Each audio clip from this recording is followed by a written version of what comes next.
दादा और डॉगी मिलकर दूर दूर से बर्फ लाते हैं। दोनों मिलकर बर्फ का एक हवाई जहाज यानी एरोप्लेन बनाते हैं। जब हवाई जहाज बनकर तैयार हो जाता है तो दादा उसे हवाई अड्डे पर ले जाते हैं। एयरपोर्ट पर सब लोग दादा के हवाई जहाज में बैठते हैं।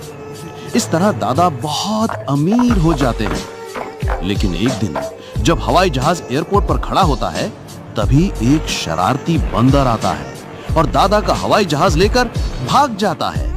एयरपोर्ट पर हवाई जहाज न मिलने की वजह से दादा और डॉगी रोने लगे क्योंकि किसी ने लाइक और सब्सक्राइब नहीं